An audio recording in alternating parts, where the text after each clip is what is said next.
Well, I don't know why it's not going. Oh, here we go. All right, guys. Welcome back to Puck Watching STL. Hope you guys have had a great week.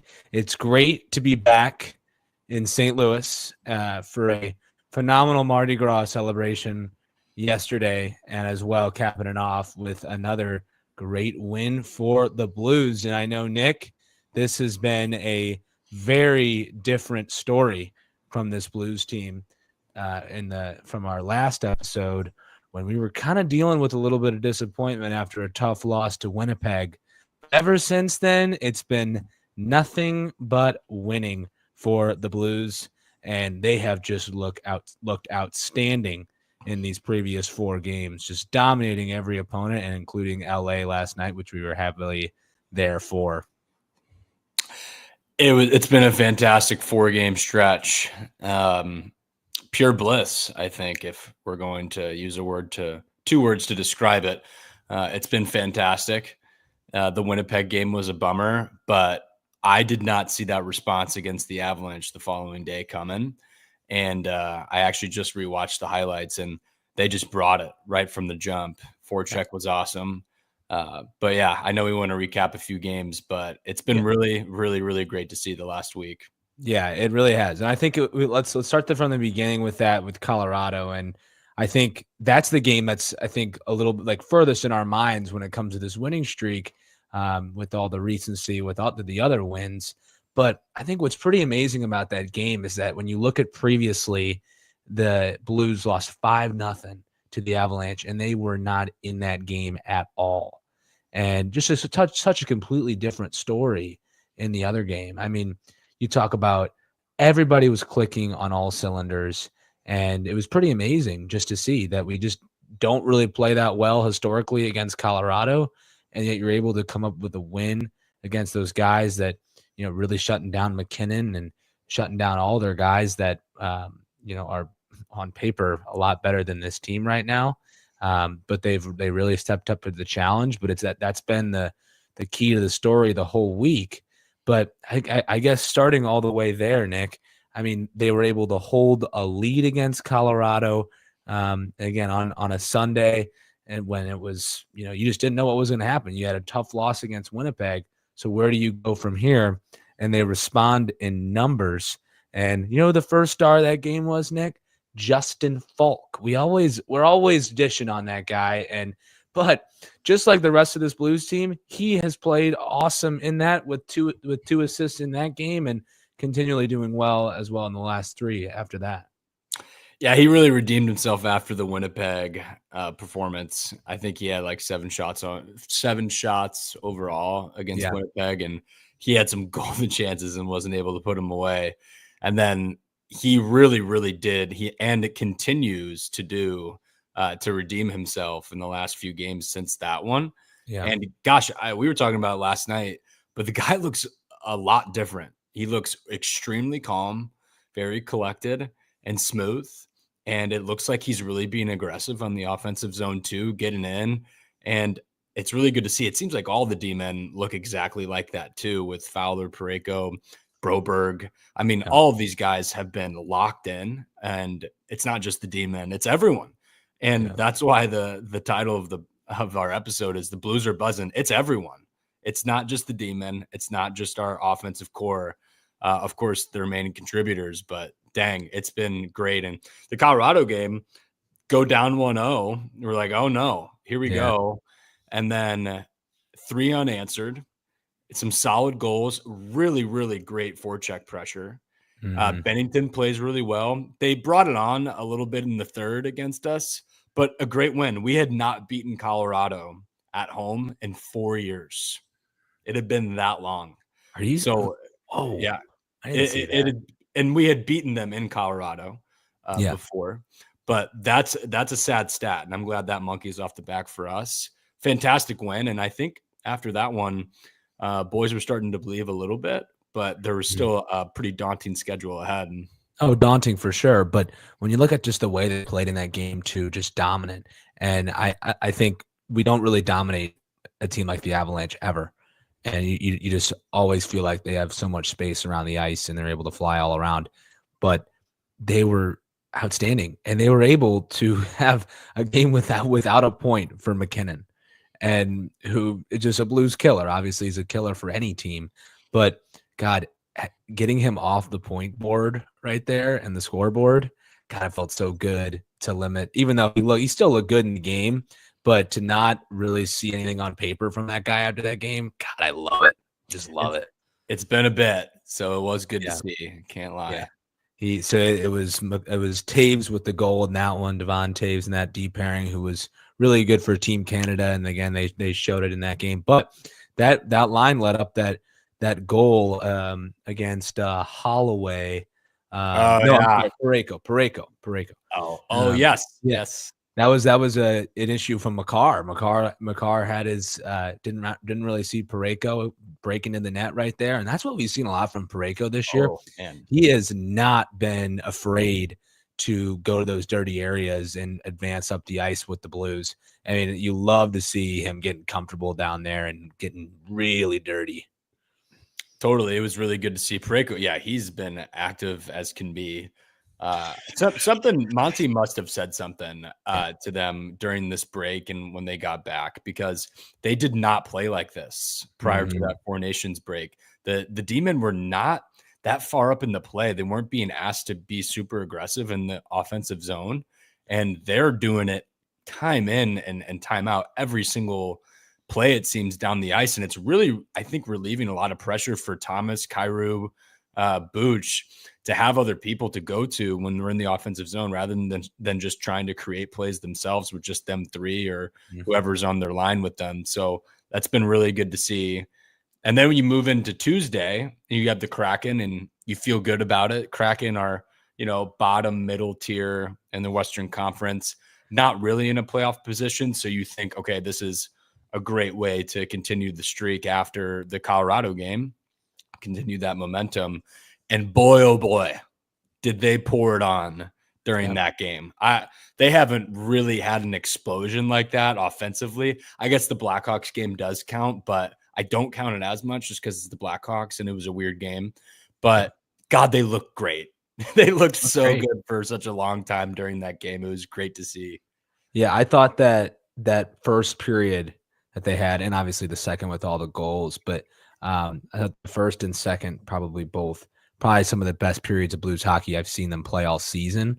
And I think we've also seen it, the consistency with that in the last couple of games as well. But that's when I started to really notice. I was like, God, this could really be something in the making for the Blues. And I love to see Zach Bolduc get on the board a couple times in that game. Obviously, it was his birthday the day before, and his dad in attendance as well. Pretty cool. But guy was able to get some space, get some shots on. And I think a lot of Blues Twitter and a lot of Blues social media, especially when they were struggling a little bit, was like, man, why do you have Zach Bolduc on the third and fourth line, not playing with, guys like Kyrou and Thomas? But right now it doesn't seem to affect the guy. That third line has been great with Bolduc on there. And obviously Sundqvist, you have him as the center for Bolduc as well with Matthew Joseph. Again, we talked about it a little bit on the last episode, but those guys have been great for each other. And Bolduc has completely, I think, found his role on that line a lot more than what he did before. He looks really good right now.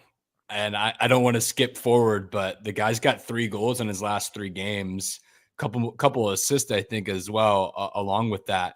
But just for the people to understand exactly what happened in this Kraken game, Blues were up 2-0 at the end of the first period with Kyrou, Sundqvist on a power play goal, and just awesome movement on that power play goal. I just watched the highlights again, and you have Thomas Booch assisting that Sundqvist goal, Thomas getting on the board, assisted by Neighbors, Broberg, Bolduc assisted by Sonny, Falk, Fowler assisted by Holloway. Look how many names are being thrown around as I'm going through this. Right. These are all people that are registering points. And I think that's the moral of the story as we go through this stretch of the past 4 games.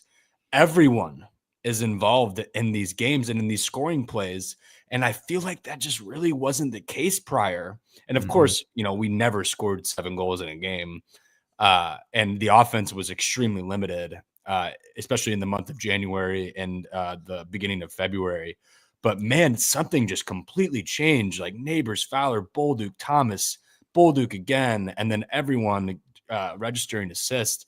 It's just a different time for this team right now. And I know that Kraken ended up getting 2 garbage time goals. Doesn't matter. A win 7-2. I think you'll take it any day of the week and twice on Sundays. So it was fantastic to see as well. Yeah, both former Blues with the goals for Seattle. Yeah. Funny enough, Vince Dunn. I and love those James guys. Schwartz. Yeah, they're insane. very likely, and it's funny. Like I think a lot of us say that especially Schwartzy, but even Vince Dunn, who kind of left in a weird fashion with the team, didn't really have a lot of great things to say with all the social media stuff that was happening when he was traded. But I think he looked good in the game with Seattle. But and obviously, good to see him on the board, especially when you're up 7-0. It doesn't really matter. It makes it feel a little better. Yeah. But yeah, great game from the Blues. And I think it really shows a lot. You talked about it there, just the depth that they were able to display. It wasn't just guys like Kyrou and Thomas who, are going to be your guys that you rely on for these games. But those guys, yes, they contributed. They got goals. That's what you need from them. But at the same time, when you're getting contributions from top to bottom, that's when things are going right. And it's only continued in the last couple of games. And I think what better way to go into that one is like, okay, you're winning 2 in a row. Here's the story again. And then you get into Washington, you're like, well, this is probably a game that it's going to be the same thing over and over again. A 3-game win streak. You just can't get it done. And I wasn't really expecting us to win that game on Thursday. Against the Capitals, who are the best team in the Eastern Conference, second best team in the league behind Winnipeg. And they were able to shut those guys down too. It was amazing to see. And obviously, the whole Ovechkin thing's going on right now. And Ovechkin, I saw against the Blues. I didn't really think that he had a big history against the Blues, but he really did. He did. I know. Yeah. So he's played 28 games against, I think before that, he played 28 games against the Blues and he scored in 21 of them, and which is pretty amazing. But shut him down too. He had a couple good chances for sure. That one-timer, I think he had 2 or 3 times, but Hofer very aggressive with it, expecting it, and you were able to shut that guy down and not go on that little journey with the goal streak. But very different from the 8-1 loss to those guys earlier in the season at home. Yeah, that was funny. I did see that we lost. I forgot that we lost that badly to them previously. But we actually play the Capitals really well every year. I learned that later. I think when I was watching the game on Thursday, I think we were like 7-2-1 in our last 10 against the Capitals. So a recency bias can skew that a bit. But we do play against them very, very well historically. This game was going to be a challenge, though. I think everyone knew that this may be the one that trips us up. Mitch trying to make another playoff push and potentially not allow us to get the 3-game win streak like we haven't been able to do all year. But they looked good again. Broberg, and I think the Capitals had a couple defensive breakdowns that maybe a bit uncharacteristic, but nevertheless, Broberg made him pay right off the bat. With that breakaway goal that went forehand backhand and finished it. I don't think, was it Lindgren? He did not have a good night at all. He was very, very bad on Thursday. He didn't look really stable in that whatsoever. But still, not my problem. We have a good goal. We have good goalies. So I know they tied it up 1-1, and then Broberg again off of assist from Neighbors and Booch right across the ice was wide open. One time bangs it home, and now we're up 2-1 going into the second. They end up tying it up, and then right after they tie it up, we score 2 goals in 30 seconds to go up 4-2. And I felt like we kind of had it under wraps. The Capitals only had 18 shots on goal on Thursday. Which was crazy. That's a story in itself. And I think what's cool about that too is that you can win games like that where the offense is kind of slower than what it normally is in a game. You probably average like 26, 27 shots a game per team. and I think Blues had 19, Caps at 18, and you're able to shut them down. Probably the most explosive offensive team in the league. They average, I think I said that they average 3.7, 3.6 goals a game. So they're close to averaging four goals a game. And of course, you get them below the average there, and you're just able to shut them down the whole game. And I think when you talked about Broberg, and yes, he had a phenomenal game, but you look at the rest of the defense too. They're all clicking. Cam Fowler and that Parayko line are the pairing, and then Falk and Broberg. And even the Suter-Leddy pairing looks really good right now. And those are some old guys as your third pairing, man. But they have been stepping up. They've been playing some minutes too. And Leddy looks really good and steady. Steady Leddy.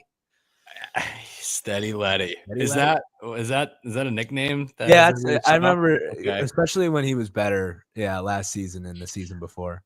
As far as Leddy and Falk are concerned, I know that, especially me, I won't sort blame to you. I definitely have railed against, especially Falk, but I've definitely not spoken very well of Leddy. I am happy for him that he is able to play hockey. I know that was not necessarily the case this season. I did think a couple thoughts crossed his mind, at least what he said in some press conferences, that he may never play hockey again. Very happy for him to get back on the ice. A whole nother thing for him to be playing as well as he is right now. I didn't expect that. I did not think Justin Falk was going to be able to get his head on for this, back quarter of a season after Four Nations. And I'm really pleasantly surprised. And just for the audience, or for anyone that cares, I will gladly eat my words if it means that the Blues are going to be better. I do not care at all. We are by no means experts in the field, but we will obviously be levying opinions left and right because it's our job. But happy to fall on the sword of not respecting Leddy and Falk just because they weren't very good this year, and Leddy hadn't played at all this year. Yeah. So I'm really excited for the both of them, and I'm really happy that they're contributing, and I'm happy that this team has turned it around, because that game against Washington, once that 3-game streak, we finally got it. And as elusive as it was, you kind of did feel like, okay, we're 3 points out of a wild card spot now, and we just beat one of the top teams in the NHL. Let's really start playing hockey right now, because this is too much fun to pass up. It is. I agree. And what interesting there, what John Kelly said on the broadcast when I was watching, I was on the plane back to St. Louis from Boston, and I couldn't watch it, but I decided just to, when I looked at my phone and saw 5-2, I was like, oh my God, are you kidding me right now? And I ended up watching the rest of it. I watched the replay of it. And what he said on there was that the Blues in that game, they were over 50% from the faceoff circle, but they also are 50%, above 50% in 23 of their last 24 games. And so that's a really good thing. But funny enough, last night, segueing into there, they were below 50% from the faceoff circle, yet were able to dominate. Again, a team that is pretty good. LA, third in the Pacific Division right now. They are on a 3-game losing streak now, but that's a pretty good team right there. And again, I don't think they had the best showing from their goaltender last night, but they were able to dominate again, man. And you had some very similar stories with guys getting on the board, and Parayko again continuing his prowess. Parayko, exactly as you said. And Booch, again, I mean, had such a problem scoring for, gosh, it was a month where the guy just couldn't find the back of the net. And all of a sudden, something just completely flipped with him and Rob and Kyrou. And all three of them are just firing right now. And you're not expecting Booch and Thomas and Kyrou to score every game. But gosh, they're creating so many chances, even if it doesn't mean that they're shooting the puck themselves. And that's why you see a bunch of goals by Parayko, a bunch of goals by Broberg. A bunch of these guys are just so far up in the play and so involved in the play. And that was no different last night. You guys know that we were live and we made some content. I'm sure it was fun to witness, especially Luke on the other end. But it was a lot of fun. And the Blues, again, just continued this consistency. And I don't think we can expect them to play this well the whole, entirety of the rest of the season. But if they can take just a few things that they're doing right now and apply it every game, they're probably going to be in very good positions by the end of the game. You at least one would think, because they are outworking opponents and their forecheck is just nasty right now. And the D-men are all the way involved. And I know I've said it numerous times, but the core is playing great. And it was, again, last night was just no different. It was exactly what happened starting with that Colorado game. It's just been the same thing every single game, it seems like. Yeah, I think that Colorado game really gave them some confidence to know that you're able to, number one, get the monkey off your back with the team at home, like what you said. It's been a while, and 4 years, is that what you said that it's been? Yeah, so beating them at home. Yeah, beating them at home. Like getting the monkey off their back there and knowing that you're able to dominate a team like that has owned you, and now you're able to get the win there, and then able to get a few, from Seattle team who's mid-tier, Caps elite tier, and Kings upper tier for sure. And so you're very encouraged. If you're a Blues fan right now, I can tell you that. And also the goaltending. Let's talk about that real quick. In the 4-game span, you look at the Avalanche game, Benner's first game back since the Four Nations, and he looked great. I thought, we weren't really sure what we were going to get after that Four Nations after he had a really good showing, but then you're thrown into it 2 days after your win against US, and thrown into a pretty good team on Sunday at the Avalanche with offensive firepower, and he handled it very well. He played really well against Seattle, although they wasn't really tested that much. And then Hofer comes in against Washington, and again, like, imagine Hofer in that situation. It's like, this is a big game for your team. You're trying to get 3 in a row that you haven't done all season, and you're the guy. It's Monty has a lot of trust in Hofer. You can tell from that. Benner could have easily played that game probably. He's definitely a little tired, but you trust Hofer in that situation, and he plays really well. Both the goals, I think, were tough ones and probably had no chance at. And again, you see Benner as well in the game last night against LA, who again wasn't tested very much but played really well. Yeah, I mean, he did what was asked of him, and I think besides the Colorado game where I think Benner did have to make a few extra saves there, I don't think that either of the two are being asked to do anything that's that absurd. So that's a really positive thing. I've always thought that the Blues defense was much better this year than especially than where they were last year and the year prior. I know that there have been some drop-offs here and there with goaltending, but if Hofer and Benner can do what they have been doing in the defense to stay upright and keep performing like they have, that's not going to be an easy combo to get goals against you when you're having your D-men and goalies play as well as they are together. That's got to make you feel really good if you're a fan and as a team. Like, not sometimes you usually don't get both great goaltending and great defense by your D-men. So I feel great about that. And it's not something I feel like we've been able to say for a long time as Blues fans, literally since Pietrangelo was here. Where we felt good about both goaltending and our defense. And I think what the big thing with the goaltending too is I think you've gotten it a lot from Hofer as well, but we've always known about Binnington is their way of distributing the puck. And Binnington is a very good puck handler. We've known that for a long time. And I think the Blues really rely on that too when it comes to their breakouts out of the defensive zone. They rely on Binnington and Hofer to be able to bail them out of having the defense to do it themselves. And not all teams have this luxury. Like the Jets, for example, like Connor Hellebuck is one of the best goalies in the league, but he cannot handle the puck. And so again, you have like a trade-off there and, maybe some of the best save percentage right there, but still Binnington and Hofer, and particularly Hofer in the game against Washington. I don't know if you noticed this in the game, is that he had probably 3 or 4 times where he was behind the net and he was confident enough to not just, hand it off, back there to somebody on the boards in the zone, but was able to pass it up ice past the blue line and able to generate some sort of a rush back on the other end. So He scared me a Blues are few really benefiting. times. I Yeah. can't lie to you. Oh, There were for a sure. couple close ones, Yeah. but totally with you.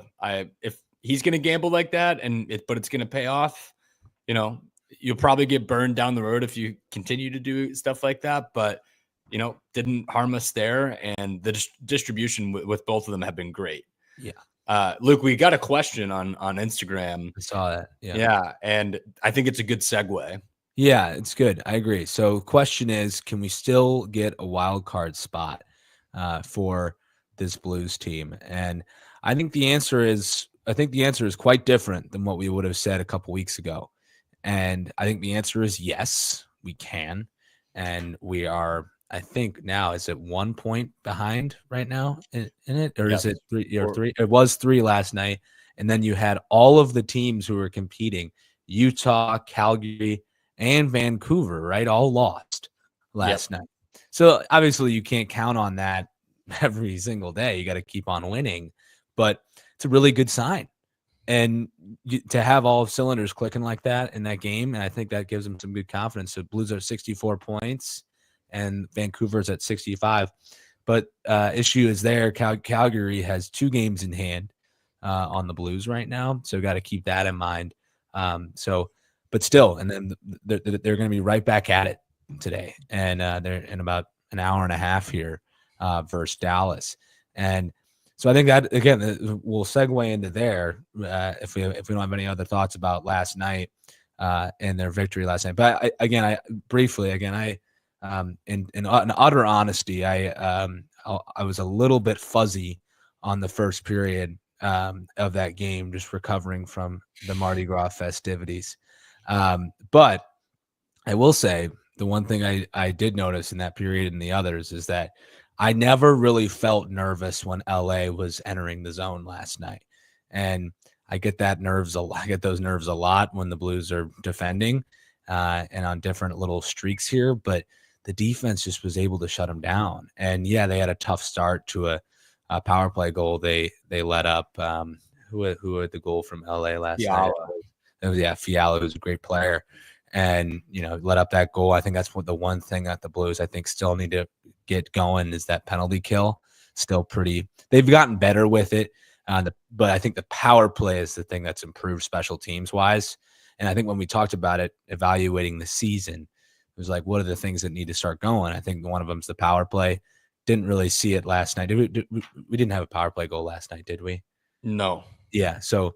But we didn't have a ton of chance. I think we had two. I think we went 0 for 2. I think so. Yeah. So you would have loved one, but still, like, I think having the penalty kill there, maybe still your one struggle. But again, why criticize that when you're still winning games pretty handedly? But I don't know if you have any thoughts on that. But I think that's a good story. Just probably continue to work on that for the penalty kill. Yeah, and I also, don't take dumb penalties. And that's exactly what Radek Faksa has been doing the last few games. He's been taking dumb penalties. So putting us in bad situations. And to be fair to the Blues, they had 8 penalties killed in the last 5 games. They went 8 for 8. So, I mean, they had been improving. Yeah. They did. I mean, the Fiala chance was pretty good. And I think it hit the bar and went in. Yeah. So, I mean, tough one, but I think they're improving in that category. Power play, a lot of them, actually all of them came in the third period when we were already up 3-1 or 4-1. Mm-hmm. So that can impact the level of intensity, I think, of the power play. If it was in the first period or second period, I think it may have looked different, but I do think both of those things are getting better. So to me, that's not a huge concern right now. We'll see how it does play out moving forward because they will have to be good in those areas of the game because they're extremely important. But as of now, no concerns right for me. Yeah. So especially on the road, it's going to be crucial going into this. And I think to answer your question, Lally, the Blues definitely do have a chance for the wild card, but it's not an easy road. You say that you're 1 point out, and that sounds easy, but it's not, considering Calgary's got a few games in hand and you're on the road for a long time here, the next week and a half, 2 weeks. And I think starting tonight, or I guess early evening / tonight, against Dallas on TNT, nationally televised. And I think that properly sets the tone for how big of a game this is, because Dallas, again, is a very good team, and we don't have a lot of great history against them in the past couple of years, and especially in Dallas. You have Hofer and net again against a really firepower team. How do the Blues respond? Yeah, they have a very tough stretch ahead. They have 6 straight games on the road. Dallas tonight, play the Kings twice this week. They also play Anaheim, and then they'll go on the road to play Pittsburgh and Minnesota the following week. So tough stretch. I don't think there should be any reason for them not to go 3-3, 4-2. I think that should probably be the expectation there. And to break down the numbers specifically, the Blues, as of this morning, have the best chance of the teams chasing that second wild card spot. So that includes Utah, Calgary, and that's kind of it. I guess you could throw in the Ducks there. But they have a 32.9% chance of making the playoffs, which is actually higher than Vancouver, who currently sits at that second wild card spot. So given percentages, they have the best odds to do it. And it's really, really insane how quickly these things can change, because they had below a 6% chance of making the playoffs last week, which is insane to think about.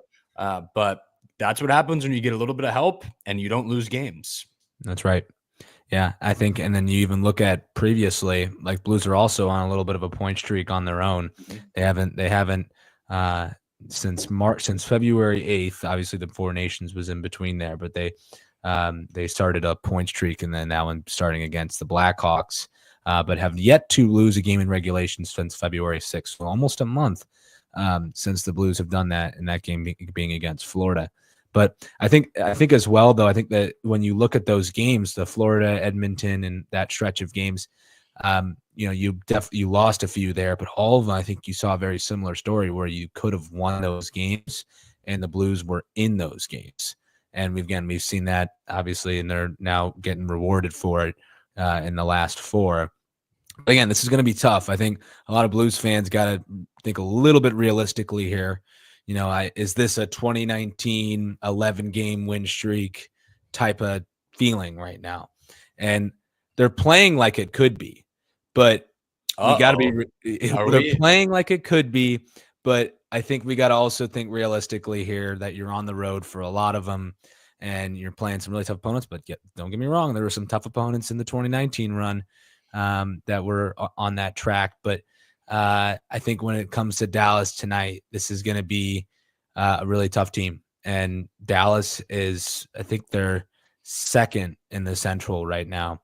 And they have some firepower on that team. Jason Robertson, their young winger, Matt Duchene, Rope Hintz, and all that. And Radek Fox's former team as well. And Suter's former team. His former team, I think. Yeah. Yeah. And so I think it'll be interesting to see how they can deal with that, because you got Duchene and Robertson are their guys, just like Kyrou and Thomas are ours. How do they compare? How will you shut those guys down? And also, you have a good goaltender you got to face in Jake Ottinger, who is probably, with Hellebuck, one of the best in the league, and he has done really well this season. 2.42 goals against for him. So got to be aware of that. And I think also the Pacific is never a fun place to go on the road for. We have some late games, unfortunately, with that, which always kind of suck. But I think you got to take the expectations just to a mid-level for this win streak and just kind of let it fly. I don't know. That's kind of how I'm feeling about it. I'm good with letting it fly. I do want to make sure the audience heard you that the Blues, you mark it down, they look like 2019, so they will win the 2025 Stanley Cup. No. That's not what I'm saying. I'm saying I must have misheard you. Now, I will say, though, Nick, that this is probably the most confident I've been when it comes to their line combinations in the last probably 3 years since they've made the playoffs again. I can tell you that having that figured out with the fourth line and the third line right now is like, you shouldn't put Texier in right now. Everybody's flying. I get it. Like, you don't have a young guy that's playing. I forgot about Texier. Oh, I know. I feel bad about it, but I did. You shouldn't, because he has no place probably with this right now. And again, he's a great player, and when somebody goes down, hopefully he can step up, because right now they're all healthy too. That's another big thing. So everybody's back from injury, and you have him and Tucker that are sitting. Keep it that way right now until you really need to change something up. And right now it doesn't seem like they'll need to. Yeah, it's great. Winning solves a lot of problems, doesn't it? It does. And it's been a lot of fun. But tough stretch, no doubt. We'll see how they come out on the other side of it. Their next home game, crazy, not this coming Saturday, but the next Saturday. So they don't play at home. So was that correct? Yeah, they don't play at home until Sunday, March 16th. Yeah, Sunday the 16th. Yeah. So they're away for a while, which is okay. They've been at home, it seems like, for a while, even before the Four Nations break. But after that, as long as they're able to hold their own, I do think they're going to be looking at a potential spot, as long as they don't go, 0-4-2. I don't think they're going to be in a bad spot for that second wild card spot. Of course, we're also going to be watching Vancouver, Calgary, Utah. But for the Blues, you got to focus on yourself right now. Take it one game at a time, which they have been doing, and extremely successfully. Tough one tonight. Stars are good, but you know what? With the way they're playing, they've beaten really good teams this last week. So I don't see why that has to stop now. Yeah, it's a shame that the Blues aren't in the Pacific, because you play LA 3 times in the span of a week, being obviously last night. And then on Wednesday, they play in LA, and then again on the Saturday. And because I can tell you, if they could win those games, then they would have probably started to approach them for that third place spot in the Pacific. But either way, I have to deal with that, and hopefully. But a lot of this is going to have to come on with the matchups for Utah and for Calgary and Vancouver, because you don't play those teams at all in that span away. You're just going to hope to see what the matchups they are looking like. So that's kind of a different way. Like, all these games matter, but you're not going to get any direct movement by playing them. So you're going to have to rely on that. True. Yeah, it's true. But yeah, we'll see how it goes. Should be a fun stretch of games. And I think all of St. Louis and the Blues fan community are very, very excited. So it's an exciting time to cover. Well, we're going to keep it short today, because obviously we wanted to make some time for, first of all, some Mardi Gras, just decompressing. I would say that's what I've needed today. Recovery. But one final thing is, in terms of the streaks going on for individual point streaks, and we wanted to go over that real quick. So that game last night, Thomas had an assist. That marks 9-game point streak for Thomas, and a 9-game assist streak for him as well. He's been hot. 4 points in the last 4 for Jordan Kyrou. 4 goals, 4-game point streak for Dylan Holloway. 6-game point streak for Buchnevich, 9 points in that span for him. 4-game point streak for Shen, and the list goes on. And then 4-game point streak for Parayko, 3-game point streak for Neighbors. It's all clicking right now. And then Benner 5-0-1 as well in his last. Clicking on all cylinders, Nick. It's a nice sight. It's a nice sight. A welcomed sight. Welcome sight. Best we've seen the Blues play, I think, in this span of a very long time. We can say that, and hopefully we can get some results on this upcoming week in the Pacific. But unless, Nick, you got anything else to say to conclude, we do want to also apologize for the miscommunication last night. We were going to go live from Enterprise and have that as our episode, but just didn't really work out for everything. I think that's probably right for our audience too, to not have for the better. Yeah, probably for the better, for my own better too. But we wanted to keep it short. So thank you all for tuning in.